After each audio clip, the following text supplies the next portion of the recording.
For weeks, maybe even months, Tom had noticed the same thing. The curtain in the small house across the street never moved.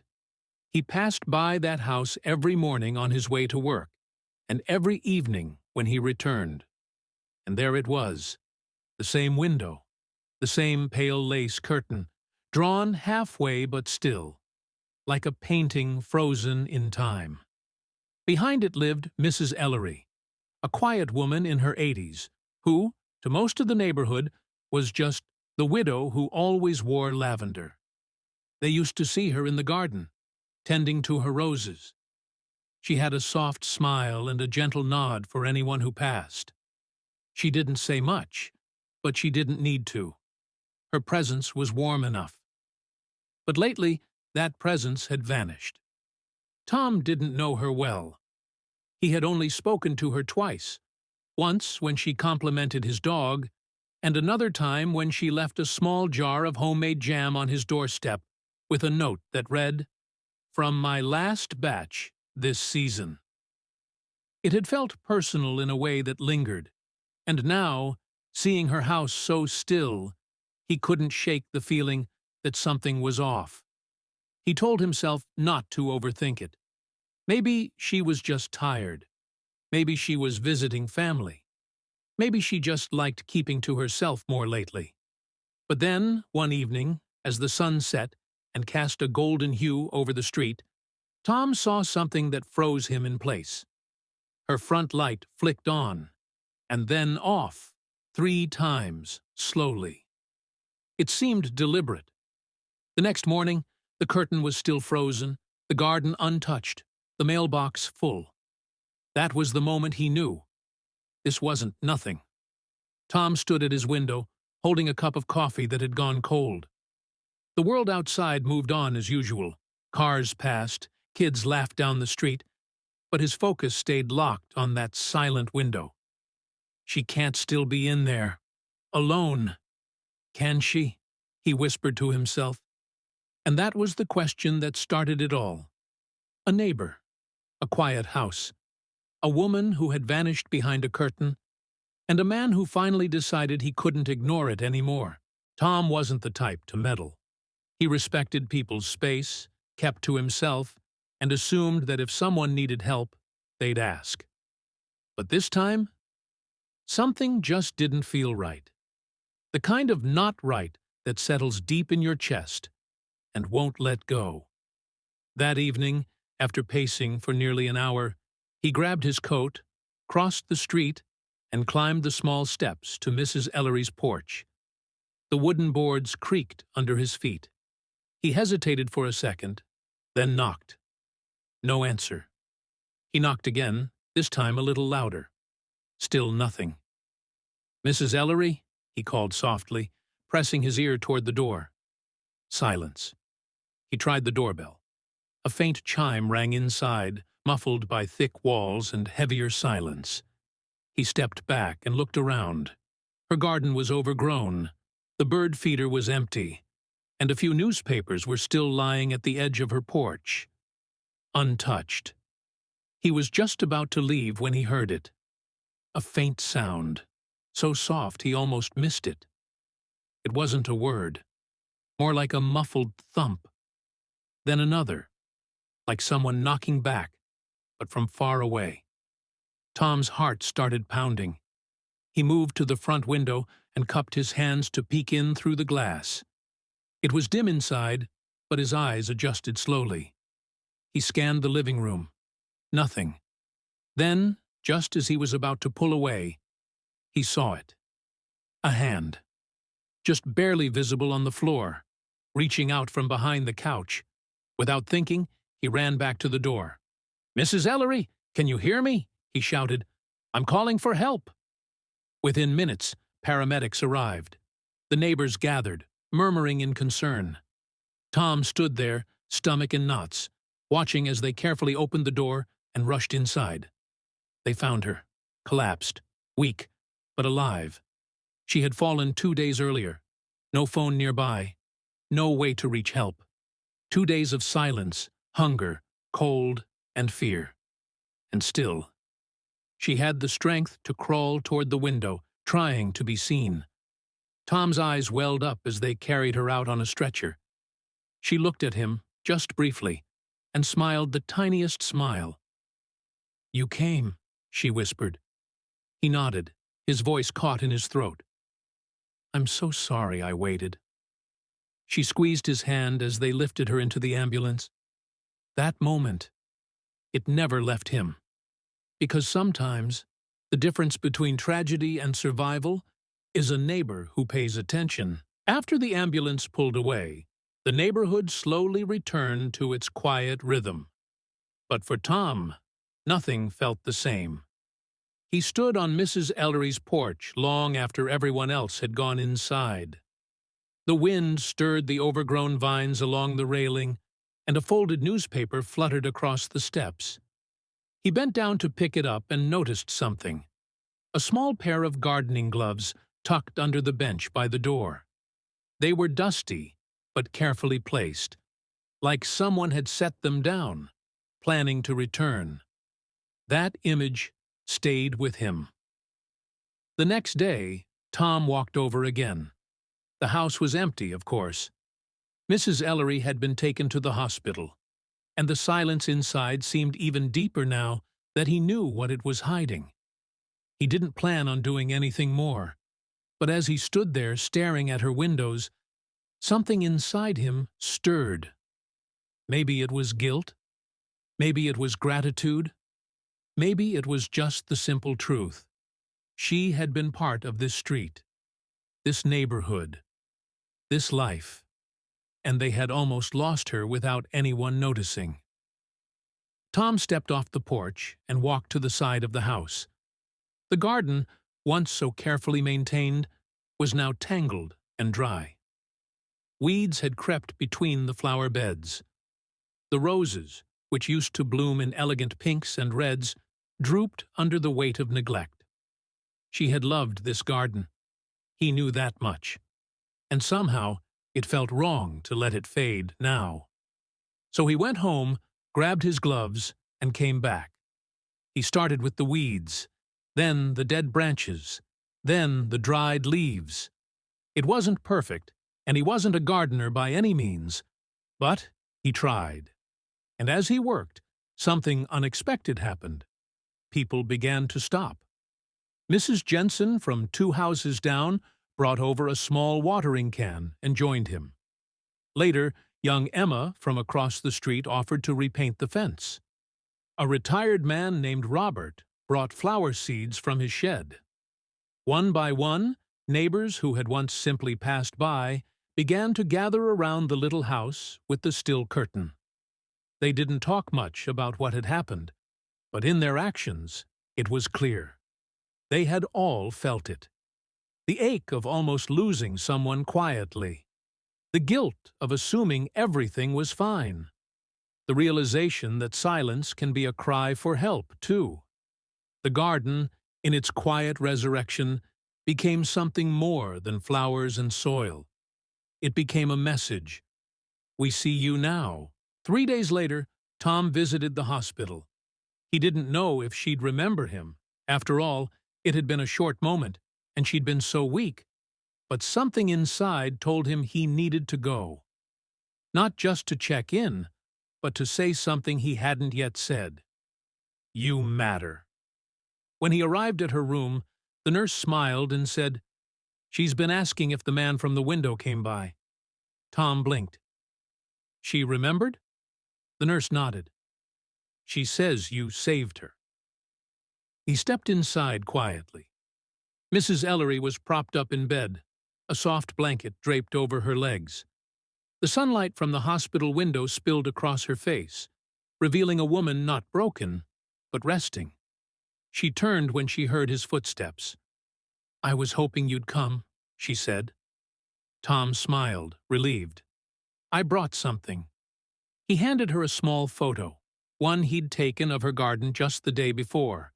Roses trimmed, fence touched up, the soil freshly turned. Underneath, he had written a simple message.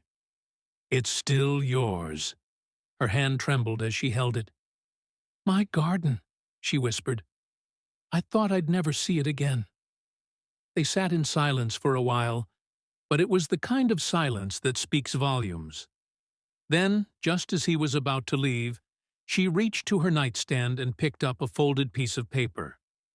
"I was going to give this to someone," she said, if no one came. But someone did." She handed it to him. Tom unfolded the letter carefully. Her handwriting was delicate, almost fragile. "To whoever finds me, if you are reading this, I may not be here anymore. But I want you to know I lived a good life. I wasn't famous. I wasn't rich. But I loved my husband, my garden, and this street. I just didn't want to disappear without someone knowing I was here." Tom stared at the words for a long time. His throat tightened, and for a moment he couldn't speak. But she could. "You saw me," she said. "Yes," he replied, voice low, "and I'll keep seeing you." That letter never left his wallet after that day. Because in a world that often moves too fast to notice, he had been reminded of something profound.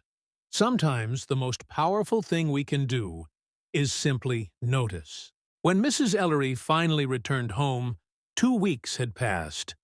Tom saw the car pull up early in the morning. She stepped out slowly, leaning on a cane, her figure thinner but upright. A nurse helped her to the porch, then disappeared inside. Tom stood across the street, holding his coffee like he did every morning. But this time, the curtain moved. She waved. And that one small motion, gentle, almost uncertain, meant everything. That afternoon, Tom came by with a fresh bouquet from her own garden. Lavender and rose stems, tied with a simple ribbon. She smiled as she opened the door, her hands still shaky, but her spirit clearer than ever. "I never thought I'd see this house again," she said. He smiled. "It missed you." She laughed softly, her voice dry but full of gratitude. "Did it behave while I was gone?" "Mostly. We kept the garden in line." But what struck Tom most wasn't how different she looked. It was how different the house felt. It was like it had taken a breath again. Like her presence filled the empty corners, chasing away the stillness. They sat in her living room, side by side. The window beside them looked out onto the garden. A familiar chair sat facing the light. Her chair. The one where she used to drink tea, knit, and watch the seasons pass. "I thought I'd never sit in it again," she whispered, staring at the chair. "After I fell, all I could think was, this is it. This is how I disappear." Tom didn't speak right away. He understood. Then she turned to him, eyes a little glassy but strong. "But I didn't. Because someone looked up. Someone noticed. That chair, just a chair to anyone else, was something entirely different now. It had waited. And now, so had the world. Over the next few days, the neighbors stopped by. One brought soup. Another dropped off a new pair of slippers. Even Emma, the teenager who used to speed past on her skateboard, left a painted rock on the front steps with the words, "Welcome home." No big speeches, no grand gestures, just quiet signs that said, "You are not alone." And Mrs. Ellery, for the first time in a long time, felt it deep in her bones. Not just that she had survived, but that she still belonged. Sometimes, all it takes to change a life is a knock on the door, a pair of eyes that see what others don't, and a chair by the window, waiting to be filled again. In the weeks that followed, Tom found himself stopping by more often, not out of obligation, but out of something quieter and deeper. Connection. Sometimes he brought groceries, sometimes just conversation. Most days, he stayed only 15 or 20 minutes. But those visits grew into something steady, familiar, a rhythm that brought comfort not just to her, but to him, too. One afternoon, they sat together listening to the radio. A soft piano melody played in the background while the scent of tea filled the room. Neither spoke. They didn't have to. The silence, once heavy and uncertain, now felt full, like it held something sacred. "You know," Mrs. Ellery said suddenly, "after my husband passed, I used to pray that someone would notice I was still here. Not out of pity, just to be remembered." Tom looked over, surprised. "You felt forgotten?" She gave a small nod. "It happens slowly. First, the visits become less frequent. Then the phone stops ringing. You tell yourself it's normal.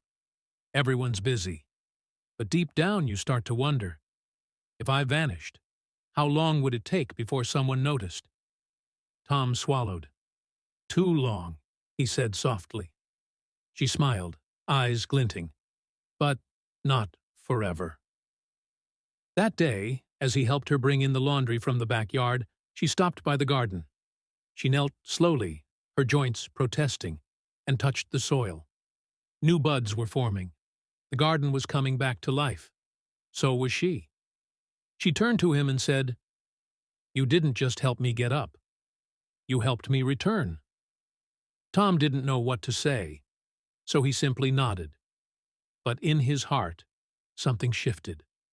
Because what began as a moment of concern had grown into something far more meaningful. An unspoken promise. "I see you. I'll keep seeing you." That evening, as he walked home, Tom glanced over his shoulder. The curtain in her window swayed gently in the breeze.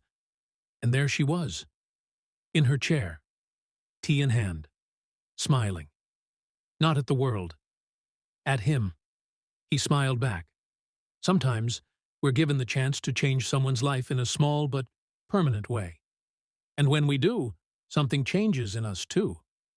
Because in helping someone else feel seen, we begin to see the world a little clearer ourselves. It was a Sunday evening when Mrs. Ellery called for the first time. Not a knock on the door. Not a wave from the porch. A real call. Tom was surprised when he saw her name flash on the screen. For a moment, he feared something was wrong. "Hello?" he answered. There was a pause, then her voice, soft and slightly embarrassed. "I made too much soup. Would you mind helping me eat it?" He smiled. "I'd be honored." When he arrived, the table was set. 2 bowls, spoons aligned perfectly. A small candle flickered in the center. It wasn't fancy, but it was intentional. It was more than soup. It was an invitation back into life. They ate in comfortable silence. The soup was thick, hearty, and filled with the kind of flavor that only comes from years of practice. Between bites, they talked about old movies, childhood memories, the weather, and once even politics. But mostly, they talked about people, who they missed, who surprised them, who made them laugh. And then, at one point, she said something that stuck with Tom. "You know, when you live alone long enough, meals become quiet. Sometimes I don't even set the table. I just eat out of the pot, standing by the stove. Not because I'm sad, just because no one's watching." She gave a half laugh. "But tonight, I wanted it to feel like something again." Tom's heart ached, not from pity, but from a deeper understanding. Loneliness isn't always dramatic. Sometimes it's subtle. It lives in unlit candles and single-serving plates. It hides in the choice to not set a table, because why bother? But tonight, the table was set, and that mattered. Before he left, she handed him a small container with more soup. "For tomorrow," she said. And just before he walked out the door, she added, "Thank you for seeing me. Again." He paused, then looked her in the eye. "Thank you for letting me." That night, Tom didn't just carry home a warm bowl of leftovers. He carried something far heavier and far more precious. A reminder that even the smallest gestures, a meal, a knock, a smile, can become sacred when shared with someone who thought they'd been forgotten. Months passed, and life seemed to settle into a quiet rhythm for both Tom and Mrs. Ellery. The garden flourished, the visits continued, and the little house on the corner became a symbol of care, connection, and community. But one day, as the weather turned cooler and the first leaves began to fall, Mrs. Ellery stopped by Tom's house with something in her hands, a small, neatly wrapped package. She handed it to him without saying a word. Tom unwrapped it carefully, finding a framed photograph of the garden they had restored together. It was a picture of the roses in full bloom, the freshly painted fence, and the small stone path that led to the back door. In the corner of the frame was a small inscription, "For the neighbor who noticed." Tom was taken aback. He hadn't expected this, nor had he ever thought of himself as a hero. He was just a man who saw someone in need. But Mrs. Ellery's words changed everything. "You gave me back something I thought I had lost," she said softly. "Not just the garden, but my will to live. I had forgotten how to belong, how to be seen, and you showed me that I still have a place in this world."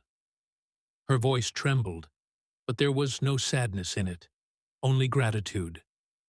"I want you to remember that no matter how quiet things get, no matter how small the gestures may seem, they always matter. You gave me a chance to live again." Tom blinked back the tears that threatened to form. He hadn't expected her to say something so profound. It was a reminder that, in a world where people often feel invisible, sometimes the smallest acts, like noticing, showing up, and being present, are the ones that truly change lives. Later that day, Tom placed the photograph on his mantel, beside the window where he often stood watching the world. Every time he glanced at it, he was reminded not just of Mrs. Ellery's strength, but of his own, how he had stepped outside his comfort zone and made a choice that rippled into her life and his. The following week, he received a letter from the hospital where Mrs. Ellery had stayed. It was a thank-you note from the nursing staff, who had shared how Mrs. Ellery had been telling her story to anyone who would listen, about the neighbor who noticed, the garden that bloomed, and the love that grew from something as simple as a shared meal. Her story became one of inspiration, not just for those who had known her for years, but for the many others who had felt forgotten, like she once had. Tom never knew how much one small gesture could leave a legacy, but as he stood at the edge of her garden, now fully restored and vibrant, he realized something important. Sometimes, in noticing someone's pain and stepping forward to ease it, we create a ripple effect that spreads farther than we can imagine. And that, in itself, is a beautiful legacy. And with that, our story comes to an end. But the lessons and messages it leaves behind will resonate with us long after. This story reminds us that even the smallest and simplest acts can make a huge difference, how noticing someone in silence can mean the world to them.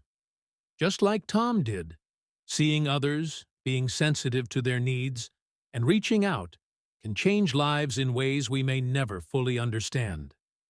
Sometimes it's the quiet gestures, the ones that don't seem significant, that have the greatest impact. Tom didn't set out to be a hero. He just cared enough to act. And in doing so, he helped Mrs. Ellery rediscover not just her garden, but her purpose, her strength, and most importantly, her connection to the world around her. This story teaches us that kindness, attention, and empathy are the true pillars of community. It's easy to get caught up in the rush of life, but taking the time to simply notice someone can change everything. Thank you for joining us on this emotional journey. If you found something meaningful here, please share your thoughts in the comments.